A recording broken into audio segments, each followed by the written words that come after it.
Be, atasin dito, be. Ito, be, harapan nyo lang yung landscape. Bali doon, yung gate palabas na. Ang bahay mo, ito lang, oh. Ito, andito si sir.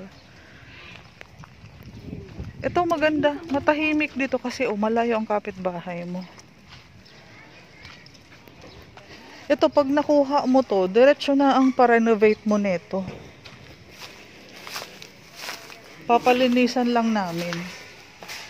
Ito, pag okay ka sa cash out nito, ano lang to, sa attorney's fee lang. Tapos pwede na tong lipatan. Malaki kasi lote mo dito, be. Malaki ang car park mo. 2 car park ka dito. Ganito din yung bahay namin. Di ba yung kusina namin, pina-extend namin dito. Hanggang doon din yun. 2 car park kasi to eh. Ibig sabihin, o di may maluwang pang space, extra space.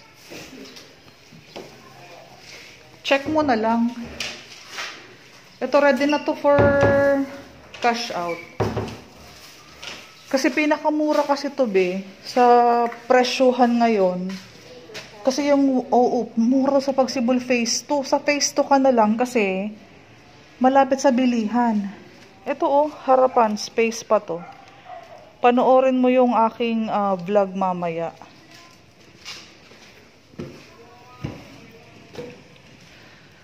Ito 2 car park. Ay, 2 car park, 2 rooms. Gaya lang sa amin, be. Malaki ang 2 rooms mo, oh. 2 bintana sa bawat room. Check mo, be. 170 lang, all in na yan. Kasama na yung ano dyan, attorney's fee.